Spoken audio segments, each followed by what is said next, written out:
Good afternoon. With a quorum being present, I now call to order the June 20th, 2023 meeting of the Hudson River Park Trust Board of Directors. Our first meeting to be held at the Trust Discovery Tank Classroom at Hudson River Park's Pier 57.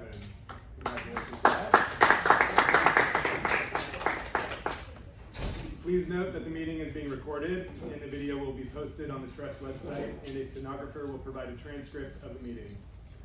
The directors have received the agenda materials in advance of this meeting and are free to ask questions or comment at any time on the action items submitted for approval today. Please note, however, questions or comments from the audience will not be entertained at this meeting. I note that the board memos and resolutions on today's agenda have been posted on the Trust website in the link entitled Board Meetings, Bylaws, and Other Materials under Board Agendas and Minutes, and thus are available to the public. There are 10 items on the consent agenda. 1. Approval of minutes and ratification of the actions taken at the March 28, 2023 meeting of the Hudson River Park Trust Board of Directors. 2. Ratification and approval of the extension of contract term with CDR Studio Architects for Chelsea Waterside Park concession kiosk design. 3. Ratification and approval of extension of contract term with Stephen Dubner Landscaping, Inc. for Gansevoort Peninsula General and Marine Construction. 4. Ratification and approval of extension of contract term with Hunter Roberts Construction Group, LLC for Pier 40 Structural Restoration Construction Management Services. 5. Approval of extension of contract term with Deborah Bradley Construction and Management Services, Inc. for on-call general contracting services. 6. Ratification and approval of contract amendment with County Fire, Inc. for monitoring, inspection, repair, and maintenance of fire alarm systems. 7. Authorization to contract with We Radiate LLC for compost data and consultation service. 8. Authorization to extend term of contract with Wilson Conservation LLC for the conservation of the private passage sculpture. 9. Ratification and adoption of the 2023 investment guidelines. And 10. Annual confirmation of the Hudson River Park mission statement and performance measures. Unless anyone has any comments, I will now call for a motion to approve all of the items on the consent agenda. So moved. Second? Second. All in favor? Aye. Opposed? Abstentions? The motion is approved. The first corporate action before the board is authorization to amend the contract with Gilbane Building Company for Pier 97 and Gansevoort Peninsula Construction Management Services. Ms. Doyle. Thank you. At its November 20th, 2019 meeting, the board authorized the trust to enter into a 3-year contract with Gilbane Building Company for Pier 97 and Gansevoort Peninsula Construction Management Services for a total board authorization amount of just over $7.6 million. Based on Gilbane's initial fee proposal submission in 2019, construction at both Pier 97 and Gansevoort was expected to be complete in fall 2022. However, the project schedules at both Pier 97 and Gansevoort have extended beyond the originally anticipated timeframes at the time of procurement due to the COVID pandemic, supply chain issues, unanticipated field conditions, and delays in receiving certain required authorizations at both locations. Construction at both Pier 97 and Gansevoort is now moving along well, and both locations are expected to be complete this year. However, additional funds are needed to cover the ongoing cost of construction management at both sites. Accordingly, staff requests board authorization to amend the contract with Gilbane Building Company for Pier 97 and Gansevoort Peninsula Construction Management Services for an additional amount of $1,150,297 for a total board authorization amount of up to $8,766,112. Funding for this amendment is available from funds provided by the state and city of New York. Thank you. Are there any questions or comments? If not, I will call for a motion to authorize the trust to amend the contract with Gilbane Building Company for Pier 97 and Gansevoort Peninsula Construction Management Services. So moved. Second? Second. All in favor? Aye. Opposed? Abstentions? The motion is approved. The second corporate action item before the board is authorization to amend the contract with Structural Preservation Systems, LLC for Pier 40 second floor vehicle guardrails. Ms. Doyle? At its December 22 meeting, the board authorized the trust to enter into a contract with Structural Preservation Systems to complete repairs repairs to the 60-year-old concrete slabs on the perimeter of Pier 40's second floor, and to install a new steel vehicular guardrail system in the parking garage. At the time of the board approval, pricing was based on the independent consulting engineer's observations of physical conditions of concrete areas that were then visible. Based on engineering inspections now taking place, which include more detailed assessments, additional concrete repairs must be made. Further, repairs are also needed to address issues found by the outside engineering firm retained recently to conduct the parking garage inspection required by both the state and the city. Staff recommends using SPS, which is currently on site, to complete the additional concrete repairs as discovered. Pursuant to the trust procurement guidelines, the trust must document why a competitive process is not in the trust's best interest if the cost of the amended work exceeds 20% of the original total board authorization amount. As described in detail in the memo provided to the board, only one contractor, SPS, responded to the RFP previously issued by the trust, which resulted in hiring SPS. Staff therefore does not expect releasing a new RFP would result in additional contractors responding, in large part due to the number of parking garage inspections that are currently underway in New York City. Trust staff further expects that delaying this necessary work in order to undertake a new competitive procurement would likely result in higher costs due to inflation and the additional logistical issues that would have to be managed with two contractors working in the same area concurrently while the garage is still in operation. Thus, staff believes that it is in the trust's best interest to amend the SPS contract to provide for the additional concrete work needed in the Pier 40 parking garage. Therefore, staff requests board authorization to amend the contract with Structural Preservation Systems LLC for Pier 40 second floor vehicle guardrails by an additional $1 million for a total board authorization amount of up to $2,949,860. Funding for this contract amendment is available from the allocations received from the sale of Pier 40 transferable development rights and is within the approved capital maintenance budget as adopted for the current fiscal year. Thank you. Any questions or comments? Noreen, would this be practically the end of those funds, or do we still have some? We have some left. I believe right now it's about $15 million left. Yeah. So for reference, there are a couple of big projects that we are tracking for those. You know about the sprinklers, which is certainly an allocation that would eat up a fair amount of that. The roof section over the trust offices and beneath the ball field, the large ball field, has not yet been done. That would eat up more than the remaining funds. And the loading dock around the perimeter also needs to be redone. So those are three examples of things that would exceed the remaining balance, but would come to you before we take any action. Any other questions? If not, I will call for a motion to authorize the trust to amend the contract with Structural Preservation Systems LLC for Pier 40 second floor vehicle guardrails. So moved. Second? Second. All in favor? Aye. Opposed? Abstentions? The motion is approved. The third corporate action item before the board is authorization to amend the contract with Alpine Construction and Landscaping Corp. For construction of Pier 26 Science Play Area. Ms. Doyle. At its September 2022 meeting, the board authorized the trust to enter into a contract with Alpine Construction and Landscaping Corp. For the construction of the Pier 26 Science Play Area, which centerpiece includes two large sculptural sturgeon play elements that are being fabricated in Denmark by Monstrum Playgrounds and that are expected to ship to the site next month. An additional $175,000 is needed to pay for Alpine's installation of larger concrete footings than originally anticipated and to address unanticipated subsurface obstructions encountered during construction.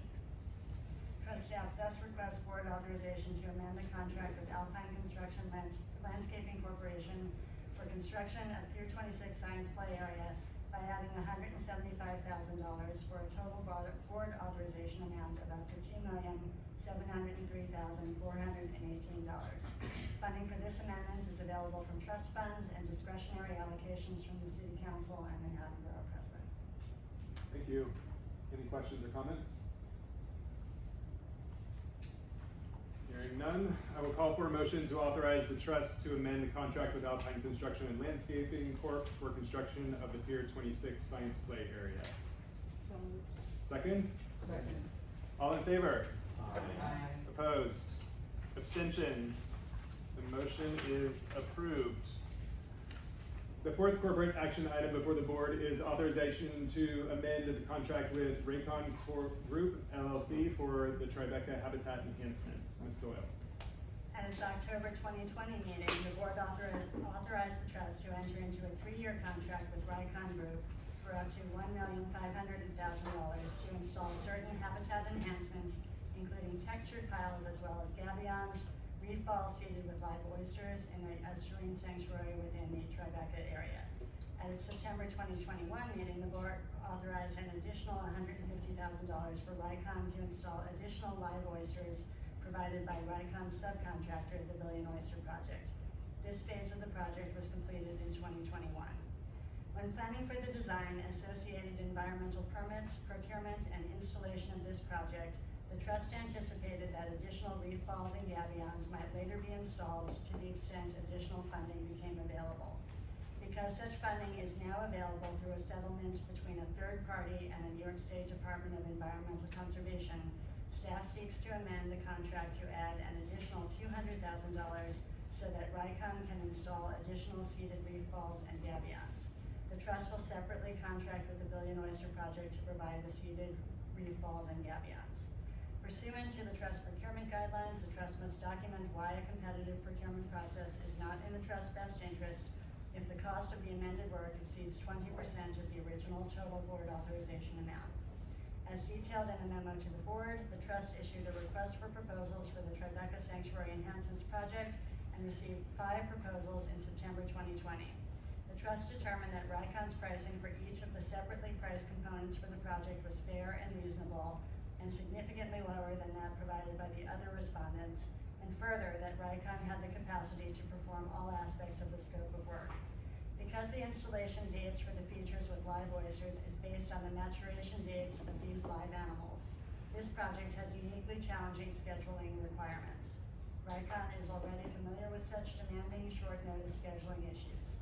Staff thus expects that costs would be higher under a new procurement because the limited pool of qualified contractors capable of performing the installation would have to account for uncertainties in their pricing proposals, whereas Raycon is already intimately familiar with the operations. Also, time is of the essence to complete the installation once the live oysters are provided by the Billion Oyster Project to protect the oysters' health. Delaying the project until next year while the trust conducts a new procurement would delay the additional educational and environmental benefits achieved by the planned expansion of the project.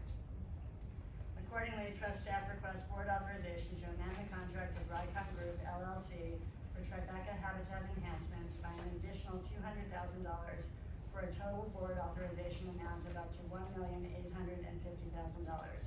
Funding for this project is available to the trust through the dedicated funding from a New York State Department of Environmental Conservation settlement directed to the trust. Thank you. TBC. You're welcome. On behalf of Easy. Does anyone have any questions or comments? I was just gonna write us another check. Not really feel. If not, I will call for a motion to authorize the trust to amend the contract with Raycon Group LLC for Tribeca Habitat Enhancements. So moved. Second? Second? All in favor? Aye. Opposed? Abstentions? The motion is approved. The fifth corporate action item before the board is authorization to enter into a contract with Carrier Communications Corp. For park-wide security camera expansion project and maintenance services. Ms. Doyle. The trust utilizes a security camera system to enhance public safety, deter crime, and help protect property. Over the past several years, the trust has installed security cameras within and around Pier 40, as well as in the Tribeca, Greenwich Village, Chelsea, Waterside Park, Pier 76 and 84, and Clinton Cove sections of the park. The cameras are actively monitored by PEP officers, and NYPD has access to the video feeds in real time. Beyond their usefulness as a security tool, the cameras have become integral to the trust's operation of the park, allowing operations, facilities, marine, and horticulture staff to monitor and observe conditions on a regular basis. The adopted budget for the current fiscal year includes allocations for antenna relocations in certain areas, as well as the new security cameras at the Pier 26 Science Playground, Gansevoort Peninsula, and Pier 97, all of which will open in 2023, as well as at Pier 79 and the Chelsea Waterside Park Dog Run. Collectively, the budgeted cost for these features, inclusive of contingency, is approximately $700,000. Moving forward, staff anticipates a continuing need for camera hardware and installation in each of fiscal years 2025 and 2026, as the Trust continues to fill in gaps in the park security system network and maintain the existing system. Accordingly, Trust staff further recommends entering into a new contract with the existing vendor, Carrier Communications Corp., which has both installed and maintained the existing camera system for a total contract amount of up to $1,700,000 for a 3-year contract term that is anticipated to cover the purchase of new and replacement equipment for 3 years, as well as maintenance by Carrier of all equipment throughout the park. In accordance with the Trust procurement guidelines, the Trust may utilize centralized contracts created through either the state or federal government without the need for competitive procurement. The proposed cameras and installation services are available through the Office of General Services, and Carrier has committed to honor the OGS published pricing for the full 3-year contract period. The Trust has been very pleased with Carrier's historic ability to respond immediately and effectively to any service needs that arise. The Trust staff therefore requests board authorization to contract with Carrier Communications Corporation for the park-wide security camera expansion and maintenance services for a 3-year contract term for a total board authorization amount of up to $1,700,000. Funding for this contract is available from the Trust's operating budget as approved by the Board of Directors each year. Questions or comments? If none, I will call for a motion to authorize the Trust to contract with Carrier Communications Corp. For park-wide security camera expansion project and maintenance services. So moved. Second? Second. All in favor? Aye. Opposed? Abstentions? The motion is approved. Thank you, everyone. That completes the board action items for approval today. I would now like to ask Ms. Doyle to present the President's report. Thank you. Before beginning the slideshow, I'd like to just note that our chair and vice chair have switched positions with each other again now. So we welcome back Commissioner Basil Sagos as our chair and Deputy Mayor Narazoshi as our vice chair. This is pursuant to the Hudson River Park Act that this sharing of power between our governor and mayor would occur. So no mystery there, but we welcome both or to keep serving us. It's great. There we go. So I'm happy to say that the sun was shining for us this past Wednesday when we held the ribbon cutting ceremony celebrating the completion of Chelsea Waterside Park Phase 2. We were joined by State Senator Brad Homan, Assemblymember Tony Simone, City Council Member Eric Botcher, Deputy Manhattan Borough President Aya Keefe, former Assemblymember Dick Gottfried, and former State Senator Tom Duane, as well as many members of Community Board 4, Daniel Miller of our Advisory Council, and dozens of members of the Chelsea Waterside Park Association, and collectively celebrated the community members who had the vision to advocate for this park's dedication decades ago. We also remembered 3 community leaders who have passed away in the brief 1.5-year period during which this section of the park was reconstructed. Bob Trentline, Zazel Leven, and of course, longtime state senator and former Trust board member Franz Leichter. While we are sad that they were not able to be with us for this milestone, we know they would have been very proud of the result. This heavily used space is now much greener, with plants and flowers replacing areas that used to be paved. The striking new restroom facade uses granite and wood salvaged from pathways and walls previously located on the site, and solar panels and skylights were also incorporated into the restroom design, with low-energy LED lighting installed at the refresh ball fields too. Beyond these design features, the park also includes many amenities that make it more inviting for our guests to stop and stay for a while. The dog run was doubled in size, and there are now separate areas for small and large dogs with water features and shade for both as well. There's a lovely permanent picnic area and a new sunning lawn too. And I have to say that in many ways the park feels unrecognizable. And while the overall area is the same size, it feels much larger when you're within it. Alex Eng of our design and construction staff was the overall project manager for the effort under Kevin Quinn's direction. And we thank them both for the terrific job they did managing this project so successfully. Now you're here at Pier 57, but just after our last board meeting, the ground floor of Pier 57 also opened, and we were thrilled that Mary Adams came for the celebration, sampled some of the terrific food at the food market, and even tried our new interactive environmental tech over there. He was quite engaged with it. It was really fun to see. Many of you were also there that day, and I think we all feel proud of the work that we have done along with our partners at RXR, Google, and Jamestown on this project. Moving south, as you just heard, here's a couple of other slides of 57.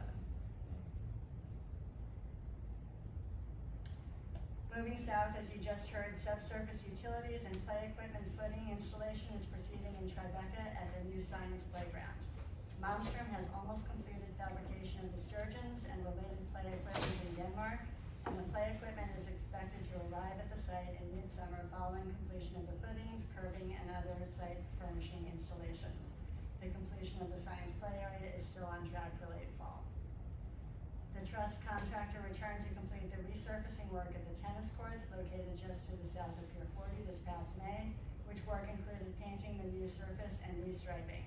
The tennis courts are fully open, with park patrons playing from early in the morning until late in the evenings. And we've also learned that the new traffic light at the 550 Washington crosswalk should finally be working soon, so that park patrons will be able to enter the park immediately next to the tennis courts instead of crossing at Hudson Street, which continues to be a very busy intersection.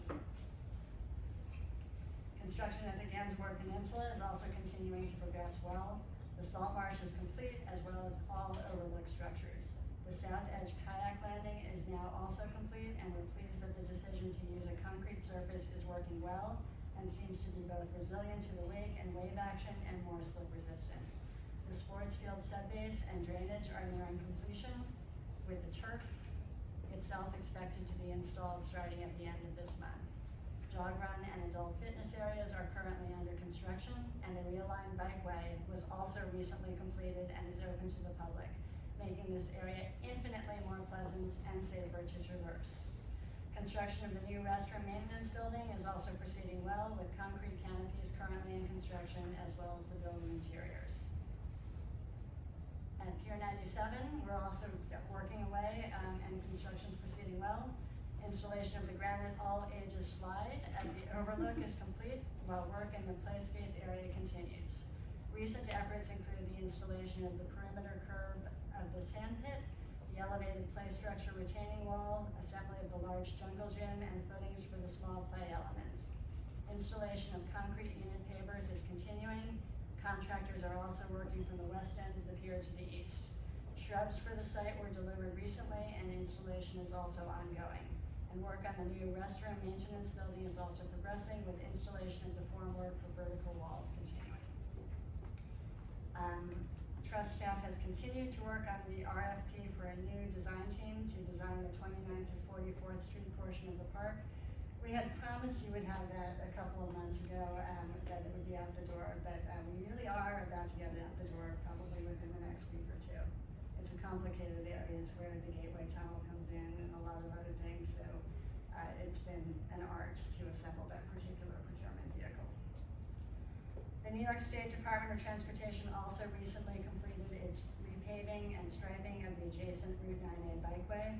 We were very pleased with how quickly the work was done, and the bikeway looks so much better now with the new asphalt and improved striping. I'd like to thank Christina Singh and Kevin de la Cruz of our staff for all the work they did to ensure the smoothest possible process, and to watch out for and communicate any emerging safety issues along the way, which included getting to the site in the middle of the night at times to provide Hudson River Park with eyes on this project. I've reached out to all our elected officials and the community boards so that we can resume the community task force that we discussed about Pier 76 this summer. We're currently working on contracts with HRMA and James Corner Field Operations to serve as our consultants as we again commence the discussion on planning for a permanent commercial and park use at this pier. We'll be trying to sort out dates for a kickoff meeting in July later this week, and I will let you know as soon as that happens, but basically we're probably looking at Thursday or Friday mornings probably ideally Thursday mornings, around about 9 a.m. or 8 a.m. as a start time, and hoping that many board members can participate, as was the case Every last time. 2 weeks? No, the goal is 1 to 2 meetings in July, August off except for consultants and trust staff working, and then a couple of meetings each in September and October. Oh, okay, So not the same right. frequency that we had before COVID. And you're looking for in-person meetings here? I think there is something positive to be said about in-person meetings for this kind of discussion, but we obviously have the ability to do hybrid, and that will be an option, but where possible, we're hoping to have people in person. Okay. Any questions on design and construction so far? So I think it's obvious that we're sort of separating 3 or 4 discussion from this, right? That we were doing them both. Exactly, so in the conversations I had with elected officials, with the advisory council, community boards, everyone, Pier 40 has had this continued investment in it, and while we know that there are still some significant issues there, it is not in the dire situation it was a few years ago. Pier 76 is supported by wooden piles. When we were doing this exercise the last time, it was still a tote bound, so you couldn't get a feeling of how big a pier it is, or what the views would be, or anything else like that. And really, if we don't start thinking about the future for Pier 76, it'll be like all the other piers around the harbor that have wooden piles. One day, they will all fail quickly, and we'll have to shut the whole thing down, and we won't have either commercial use or public open space, and the pier is supposed to have both. So we really just need to start thinking. Could be challenging to figure out what might succeed in this financial climate. As people, some will remember the last time we were doing the task force, office use was kind of the only thing that seemed to be even partially penciling out, and that seems pretty challenging right now, but we have to try. What's the overall schedule for Gansevoort? I missed that. And would it be phased somehow with the building? 76 or Gansevoort, sorry. Oh, Moving on from that. the opening of Gansevoort? Yeah. No, the whole thing will open at once, and we are still late summer is what we promised. So, The last town, sorry, the last town, Susan. Yeah. late summer for Gansevoort and 97, frankly. But, there's a lot that has to come together in the next 6 weeks, 2 months. By the next meeting, we should have a better sense of each month. Okay. As you heard, actually, I guess what I will show here is, for the, several times, the families, the victims of the, families, who were killed in the terrorist act have come to the park, to be together and to process along the park site, to visit the monuments for the Belgians, the Argentinians, and the American victims there. There was a kind of spontaneous visit that occurred last month, and it was just, one of our staff members saw a bunch of people assembling outside, and I have to say that it was just really wonderful to, even though we didn't know people were coming, to visit each of these sites, and there were flowers blooming at all of them, and unlike the last time they were in town, it was a sunny day, and as you can see, people are wearing a shirt that says "Stronger Together." But over the time that we've been hosting people as they've come here, you can really see the love that has developed among people that have shared such a terrible thing together. And I would say that Hudson River Park has felt included by people as we hosted people who have come here, and that we really will do what we can always to honor people individually or in groups that come to visit us for this, to hold their loved ones here. So, you for note, I think. I'm thanking friends and volunteers for the very many volunteers that Connie reported earlier.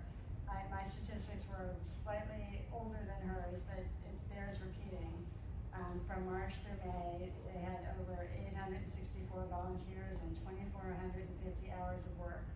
which is really remarkable. And our horticulture staff works very closely with their team to try to make it a positive experience for everyone who volunteers, and I know Friends hears really terrific feedback from people, so we're grateful for that.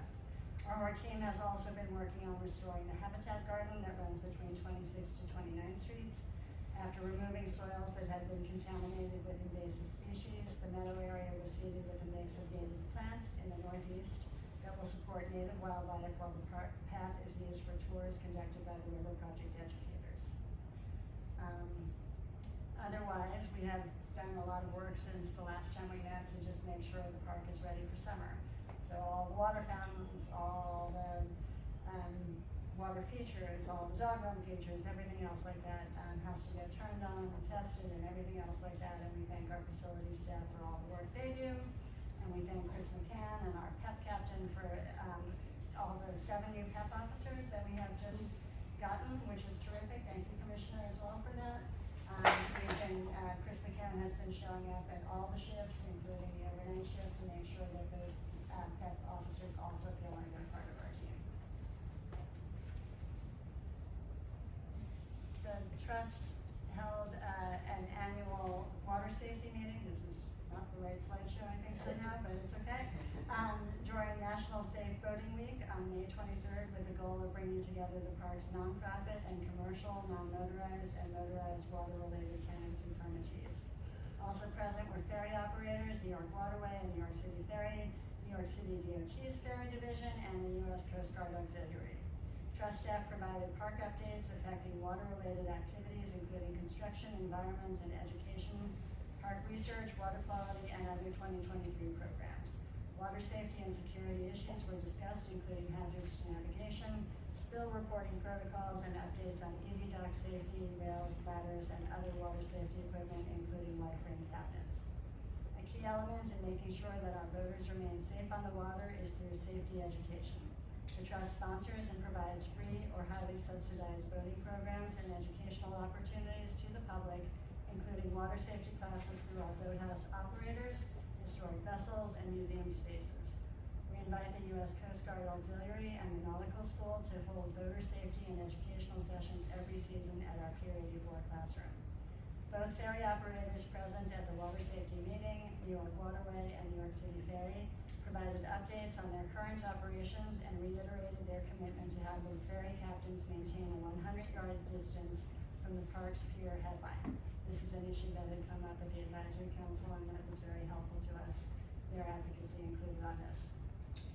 New York City Ferry held their Captains in Kayaks event on May 18th at the Pier 84 Boathouse in collaboration with Manhattan Kayak, where ferry captains and deckhands went on the water in kayaks to get the perspective of what it's like for those small non-motorized boaters in the harbor. We hope that meetings like this will continue to help the varied organizations who share park waters build deeper understandings of the safety and operational issues and initiatives each operator has, while also building increased communication between all parties. Maybe it is the right presentation, and I'm just slow. So this coming Sunday is Pride Sunday, of course, and the park is in high gear preparing for the roughly 12,000 people that we expect might drop in on us in the vicinity of Piers 45 and 46 throughout the day. As we did last year, we're bringing in extra porta-sands and water stations for our guests, and the trust is, of course, also coordinating closely with NYPD to ensure the safety of everyone. Pretty much all our staff in the operations unit work on Pride Sunday and on the nights immediately before and after to support patron safety and to clean and prepare our spaces, and I'd like to say publicly how much we appreciate them. They all report to Rob Rodriguez there, and we're grateful. And another thank you is to Kira Levy and Maddie Curtis for all their work related to the annual Hudson River Dance Festival that we also hosted in collaboration with the Joyce Theater, and that was supported by Hudson River Park Friends. While we're disappointed that we had to cancel the Thursday show due to the high levels of smoke in the air, we were able to get most of Friday's show in before the rain hit us. Commissioner Kulisek was able to join us, and it really is a beautiful event, as you can kind of see. And last, I want to mention that Fleet Week was a huge success. We were very pleased to have Governor Hochul with the park at the Intrepid for for the annual Salute to Freedom dinner, at which the Secretary of the Navy and many service members were also present. For a change of pace, I've asked Robert Atterbury, the Trust's Executive Vice President of Park Relations Groups and Programs, to provide an update for you all on our amazing public programs and river project initiatives that are happening this summer. He'll be up in just a second. But before I turn it over to him, I will mention that our outside auditor is working with the Trust Finance Department on completing the annual audit. We have a Finance Committee meeting this Friday, June 23rd, 2023, to discuss the audit. And then we will be posting the final audited financials on our website and filed with the authority's budget office prior to June 30th. Robert?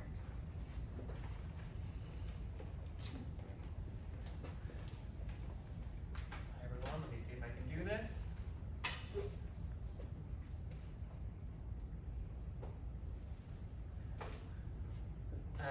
So thank you all for letting me share a little bit about the main programs and events we have this year.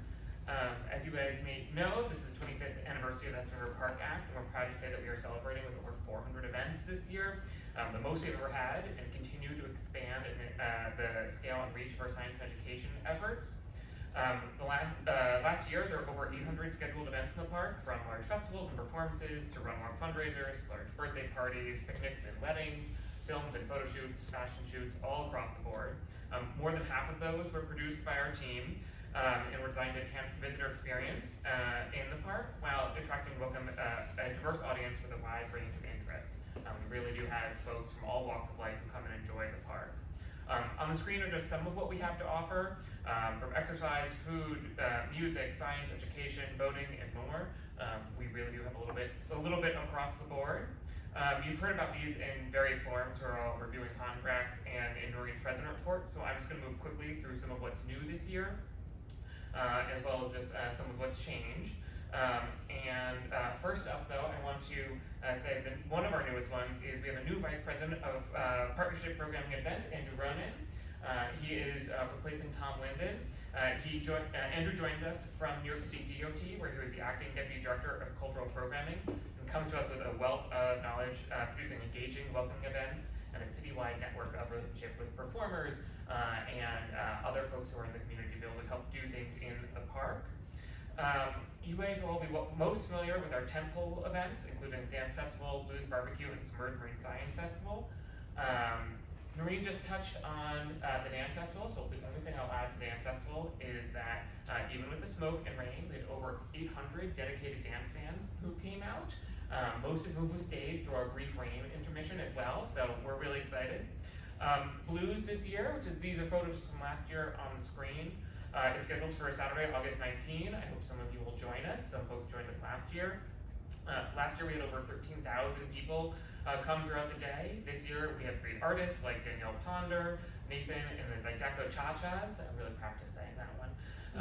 We also have added more barbecue restaurants and have expanded our partnership with the Jazz Foundation, which runs our Jazz Security 4, to help program the second stage. They pull from local jazz artists for the intermissions between the main stage. We are actively looking for additional sponsors and activations if anyone has any good ideas. Last year, Dred and Jerry's unveiled its Pup Cups, which were a great hit and I think one of the first dog-friendly blues barbecues we've had, which was a great addition. Submerge, our Marine Science Theme Festival, is scheduled for September 29 and 30. It's a little bit earlier this year. The first day is reserved for school field trips, and last year we hosted over 1,000 New York City students and teachers, with 75% of the classes coming from Title I schools. On Saturday last year, 4,000 visitors enjoyed the science theme entertainment. As part of our outreach effort this year, for the first time, we're hoping to be able to provide funding for transportation to help reduce the financial barrier so that even more low-income schools and groups are able to participate and attend. Transportation we found is one of the barriers that folks have being able to get here, so we're hoping we'll try to figure out how to solve that for folks. While our tentpole events are the biggest ones, our free weekly program is probably actually what most people who come to the park get to know us for. They see it even if they don't participate in it. This year, our Healthy on the Hudson exercise series returns and has expanded to include 6 classes a week, including our first weatherproof and apparently airproof a new one this time for us, indoor exercise class here at Pier 57. It's in partnership with Lululemon, who provides the instructors and is our sponsor. We regularly max out attendance at our outdoor events with free yoga, high intensity interval training, and our guided meditation classes. And we regularly have over 300 folks come as per session for it. It's really amazing. We spread it throughout the park. Our Bollywood and Bhangra classes, and I don't have a good Bollywood photo at the moment, which combine both cultural dance and exercise, seem to be attracting larger audiences than ever, with over 100 people coming out on Saturdays to Pier 63, which is Bollywood. We've had a couple of years this year, and seems to have found a new audience, particularly positioning it a little bit more of an exercise one rather than learning the skill of Bollywood, which is good. We have a number of recurring performance series, including Jazz at Pier 84, which is weekly in the full season, which is in partnership with the Jazz Foundation on Wednesdays, Sunset Salsa on Pier 76 on Thursdays, and Sunset on Hudson at Pier 45 on Fridays. Sunset Salsa has expanded to a full 12 weeks this year, and we're in the process of finalizing a partnership with the Bronx Night Market to bring in local small food vendors to help fuel the dancing. That's on 76, so there aren't a lot of other amenities nearby. The first Salsa Night attracted over 1,300 people, which is last year where we ended the season. So we're excited to see how it continued to grow. And historically, it has gotten as large as 3,000 people each night. So we're really excited to see it. More than 60% of our performances at Sunset and the Hudson feature BIPOC or LGBT groups. And although we've been rained out a couple of times, we have some great performances like Queer Urban Orchestra and the Afro-Colombian group Redulu coming up, which everyone should stop by on Pier 45. They're really amazing. This year is the first year we have contracted with audio production services, both Jazz and Sunset on the Hudson, and we've received positive comments so far on the enhancement of sound and the sort of general experience with it for it. We're currently developing a partnership with Bike NYC to offer free bike safety classes for both adults and children on Pier 76.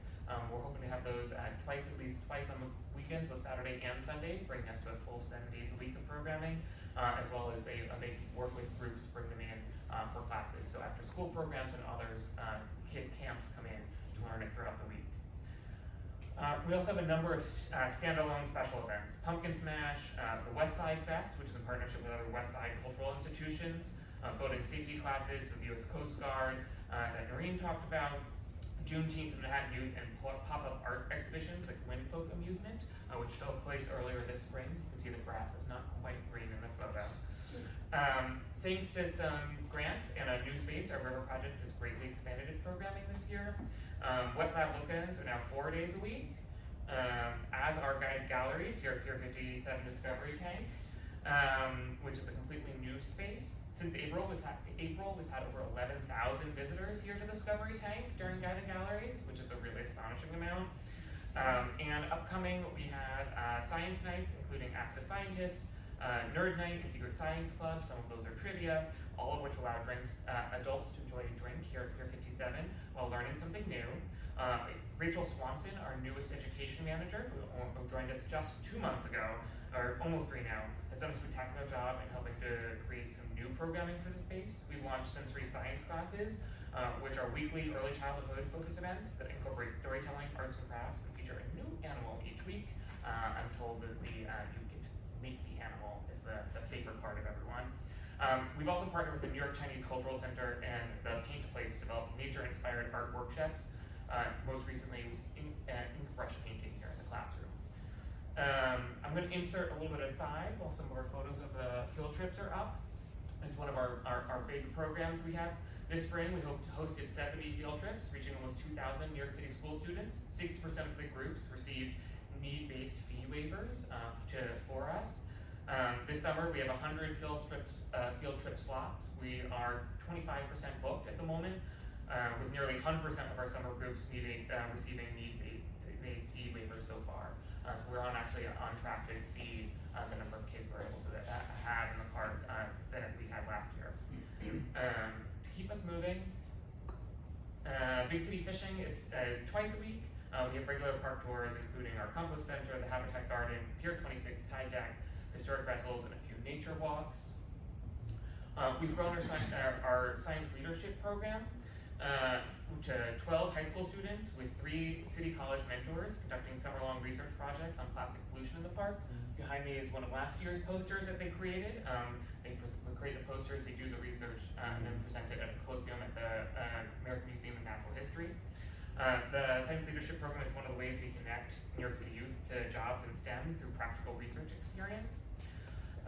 We've also grown our Visiting Scholar program, and that's where we do research, have researchers come do research directly in the park. We have over a dozen scientists doing research in the park this year, with folks coming from BMCC, Queens College, City Stony Brook, Brooklyn College, Cornell, Monmouth University, University of Oxford, and more. We've also grown our partnership with CUNY, the CUNY Research Department specifically, which covers all of the schools. We've continued to advance. This year, for the first time, we will offer funded research opportunity in addition to the internships and employment that we were include part of the partnership in previous years. We have 2 visiting scholars as part of that program that have gotten awarded $10,000 each in funding. We have a researcher from Baruch College who is measuring carbon and nitrogen levels, grass health, and elevation fluctuations at Gansevoort Salt Marsh to understand the baseline ecosystem services as part of the newly installed wetland. That's a new one just on the north side of Gansevoort.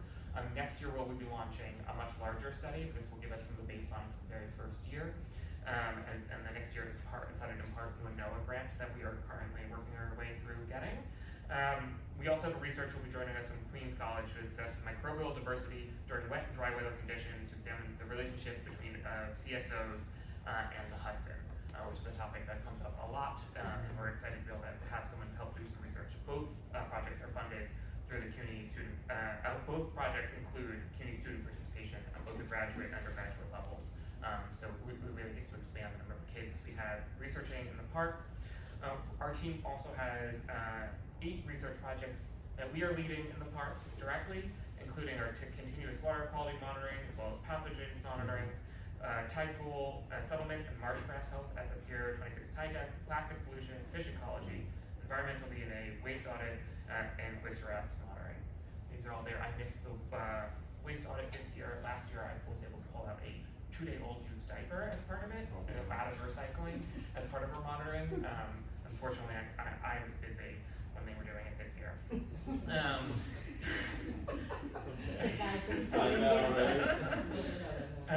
Additionally, next week we're bringing in our year 2 of our Tribeca habitat enhancement research. We're monitoring the enhancements we've already put in, and we will be installing 48 additional features, including 24 gabions and 24 reef balls. We don't have a firm estimate yet, but we're expecting 3 to 5 million new oysters to go in as part of this project. I also want to give out a shout out across all of these projects requires an enormous amount of coordination, access, collections of samples, all of that. We have one of our newest team members, Michaela McCone, who's in a new position. We got as part of this New Year budget as our science and stewardship coordinator this spring, and she helps keep all of our projects on track. It's been a great addition to the team. And finally, the trust facilitates a huge range of programming in the park through our leases, agreements with tenants and permittees. We have a huge number of partnerships. These are all just things we do directly, but we have all of these which we help facilitate that are in the park. Little Island has regular free arts and music programming, as does the Intrepid with its free Friday movies and astronomy nights, meatpacking with their sweat session exercise classes, Tango permittees on Pier 45 every Sunday. New York City Wine and Food is returning this year on October 12th, 13th, and 13th. Pier 76 and 86 at the Intrepid. I know some folks from the board were able to join last year, and I'll be able to share more information about the specific events when we have it. The operators for our 4 purpose-built boathouses also all have free programming that similarly runs 7 days a week. And last year put an astounding 68,000 people on the water, which is an extraordinary number. And our sports leagues are thrilled to be back on Chelsea Waterside. This summer we had 50 leagues, which are calling our park field home, and are packed with summer camps, training leagues, and pickup games. A lot of people. And our permitting team has been hard at work. Last year we had about 425 permanent events, concerts, activations, birthday parties, picnics, film shoots, and more. This year we already have 300 permits in the works, and the season's just started, so we will expect to far exceed what we were able to accommodate last year in the park. Really is a jam-packed piece. So with that, that's my end. Any questions? Robert, that was clearly an impressive range of programming. It's just mind-boggling how much happens in the park. A few questions. One is, do we have a sense of who participates in our programs? Do we have like zip code information or neighborhood information? I'm trying to think what kind of penetration, what neighborhoods are people coming from to participate in these programs? So particularly for education program, we have that. We actually do pull from all 5 boroughs, although I'm told Staten Island is sometimes a little hit or miss. We pull both the Bronx and Queens. The subway lines are actually quite easy to get here, so we see a lot more from them. We do have, we are hoping to wrap up soon, the last year's, we did the park census, so we're hoping to have a little bit more data. Some of the initial pieces we saw as part of that, as part of the view, which includes streetlight data, is similarly all 5 boroughs. We have a heavy concentration of visits from our immediate adjacent neighborhoods, but we do pull heavily kind of frankly along the one line. Really helps pull people down from uptown for it. Our culture, some of our more specific programming, where we really are trying to do outreach, say Salsa really has a very broad audience, far beyond our local ones, in a way that say something like Sunset on Hudson on Pier 45. Either you have very dedicated fans who have traveled to come see their specific folks, or it's really pulling from those who are passing by or coming to settle on the pier. So we don't have zip codes for all of those. We're working on surveys this year, but the census really has shown us that it is all 5 boroughs, New Jersey, international, depending on sort of what it is. Awesome, thank you. And I'm just curious, that census that you do, is that in person? How do you do that? The park census was done through a combo of some in-person questions and surveys, as well as through streetlight data, which collects sort of cell phone data and is able to tie it back through, say, zip codes and other things to sort of help do it. It's a partnership, I think they do a partnership with City DOT.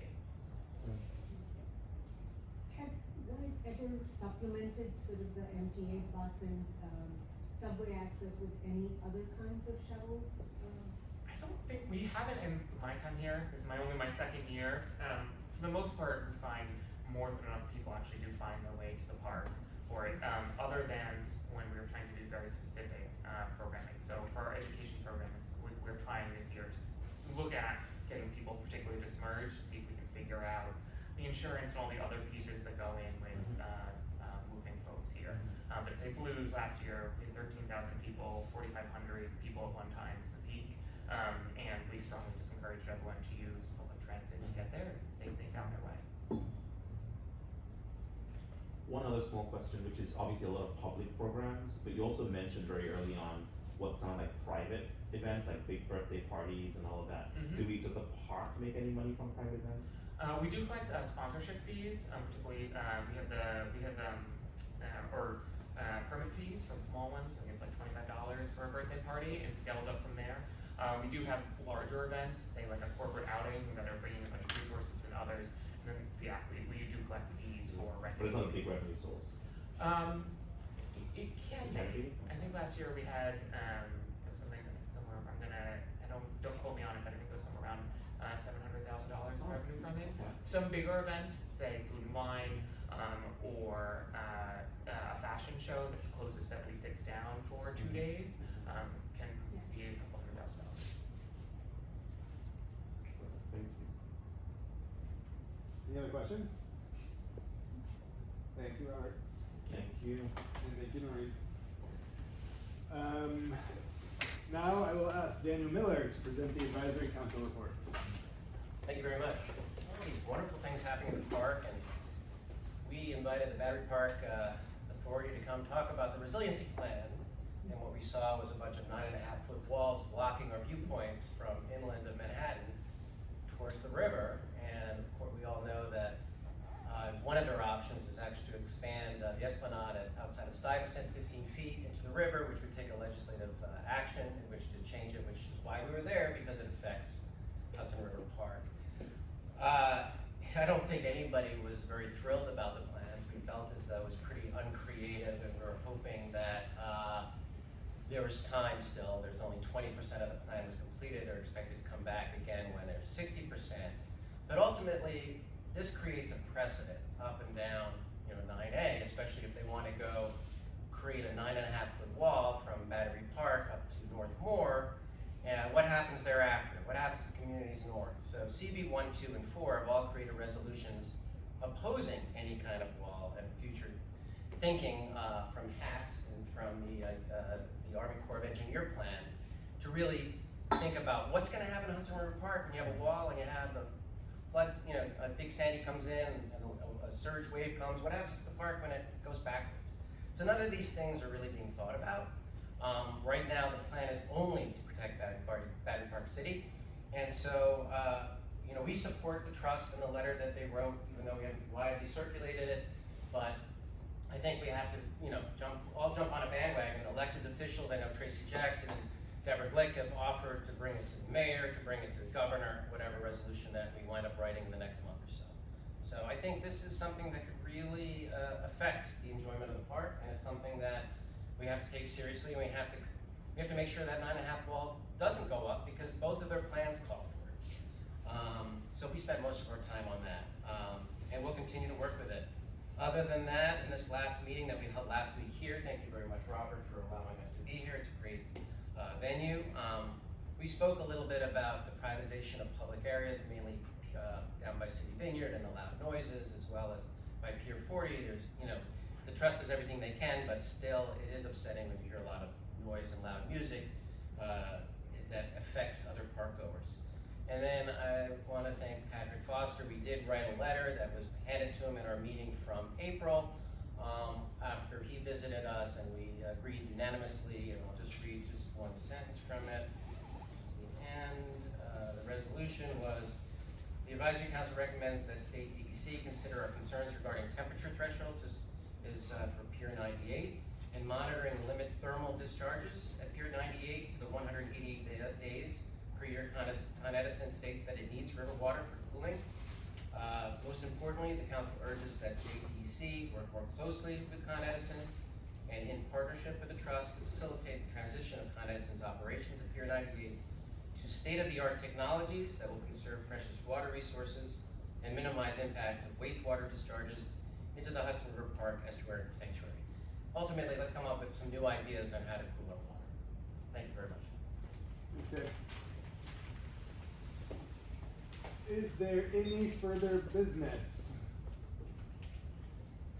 If not, I now request that the directors move into executive session to discuss pending real estate transactions and that we adjourn the public portion of the meeting. The executive session will not include any action items for approval by the directors. May I please have a motion to move into executive session and adjourn the public portion of today's meeting? So moved. Second? All in favor? Aye. The motion is approved. Thank you. The public portion of this meeting is now adjourned. The trust will now stop the recording.